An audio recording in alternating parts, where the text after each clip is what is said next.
मैं अंजना और आप देख रहे हैं JX न्यूज छत्तीसगढ़। चलिए बढ़ते हैं आज की बड़ी खबरों की ओर।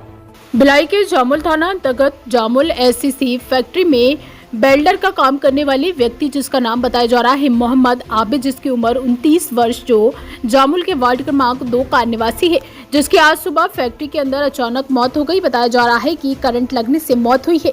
पिछले 10 वर्ष से काम कर रहा था। फैक्ट्री में मृतक के छोटे छोटे 2 बच्चे हैं। फिलहाल अधिकृत रूप से जानकारी नहीं मिल पाई है कि मौत का कारण क्या है, पर मौत की जानकारी लगते ही परिजन फैक्ट्री के सामने पहुंचे व पुलिस मौके पर पहुंचकर पूरे मामले की जाँच में जुट गई है।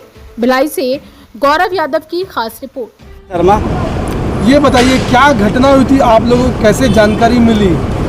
सुबह वो फर्स्ट शिफ्ट ड्यूटी आया था, हम लोग जनरल शिफ्ट में आए तो कुछ साथियों ने बताया कि उस रूम में कुछ हुआ है। वो बहुत पुरानी रूम है, पैनल रूम है। वो साथियों से पता चला मजदूरों से कि वहाँ कोई लड़का क्रेन से चिपक गया है बोल के, तो हमने जाके देखा तो वो ख़त्म हो गया था स्पॉट में ही।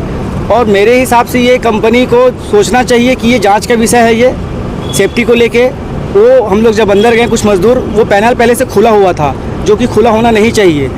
वो रूम खुला हुआ था जिसमें ताला लगना चाहिए। कंपनी सेफ्टी के लिए हमें बोलती है, पर मेरे को नहीं लगता कि यहाँ सेफ्टी के कोई चीज़ को समझा जाता है।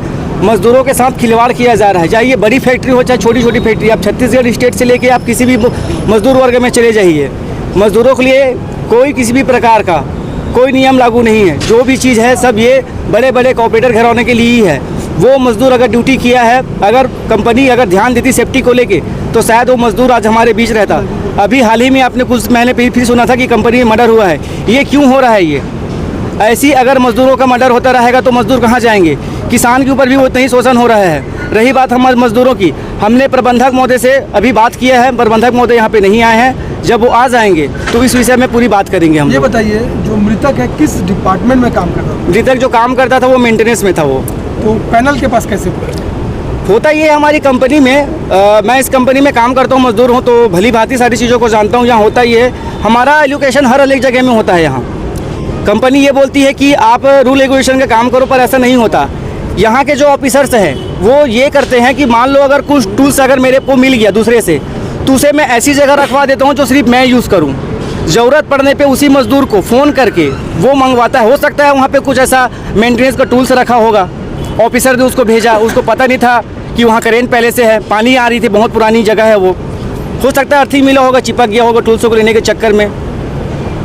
तो उस दौरान मतलब आसपास कोई था नहीं क्या वहाँ पे? नहीं, वहाँ आसपास कोई नहीं था। प्रत्यक्षदर्शी कोई देखा? नहीं, ऐसा कुछ नहीं है, वहाँ पे कोई नहीं था। तो किसकी लापरवाही मानती है? ये मैनेजमेंट की लापरवाही है सीधी सीधी। अब क्या चाहते हैं आप लोग? हम चाहते हैं कि उस मजदूर के साथ न्याय हो, हमें न्याय चाहिए। आज उसके साथ हुआ है, कल हमारे साथ भी होगा, और हम चाहते हैं कि आप सारे लोग हमारा सहयोग करो, क्योंकि ये गलत है। कंपनी सिर्फ सेफ्टी दिखाने के लिए करती है। आपको अगर जाना ही है अंदर तो प्रबंधक महोदय को सामने बुलाइए, और सेफ्टी के विषय में पिछले कई सालों से हम लोग बात रखते आ रहे हैं यहाँ पे। सिर्फ ऐसा नहीं कि सिर्फ ACC कंपनी के लिए, जब जहाँ भी प्लांट में जाइए, किसी भी प्लांट में सेफ्टी का अगर आपको अगर खुद को दिखता होगा तो प्लीज़ आप हमें आगे बताइए कि हाँ सेफ्टी का वाजिब में किसी भी प्लांट में कंपनी गवर्नमेंट को तो बता देती कि हम सेफ्टी का सारी सुविधाएं दे रहे हैं, पर आपको लगता है क्या अगर कंपनी अगर ध्यान देती मजदूरों की तकलीफ में, तो शायद उस रूम को कंपनी हमें बोलती है कि आप बिना लॉक के अंदर नहीं आ पाओगे। आप लोगों की बातचीत चल रही है अभी? नहीं, हमारी बातचीत अभी नहीं चल रही है। HR महोदय से हमारी बात हुई है, पर वो कहीं बाहर गए हुए हैं, तो जैसे ही वो आ जाते हैं तो फिर आगे की बात होगी हमारी। तो अब क्या करेंगे, मतलब आप लोग का प्लान ऑफ एक्शन क्या है? हमारा एक्शन अभी कुछ नहीं है, हम साथियों से बात कर रहे हैं। आगे जो भी जैसे विषय में बात करेंगे, जैसे उनका परिवार का रहेगा, उनके परिवार वाले क्या चाहते हैं ये बात करना पड़ेगा, क्योंकि वो अपने घर का एक लौता लड़का था। मम्मी पहले ख़त्म हो गई है, 2 छोटे छोटे बच्चे हैं, भविष्य का सवाल है। पिताजी भी बहुत बुजुर्ग हो गए हैं और घर का कमाने वाला है। तो मेरे हिसाब से कंपनी को उसके साथ न्याय बात करनी चाहिए और न्याय होना चाहिए। ये रेगुलर एम्प्लॉय था कि ठेका श्रमिक था? ये रेगुलर एम्प्लॉय था, ठेकेदार में ही थे, लेकिन कंपनी खाली पेमेंट की नाम से हमें ठेकेदार से करवाती, बाकी पूरी फैसिलिटी कंपनी हमको देती।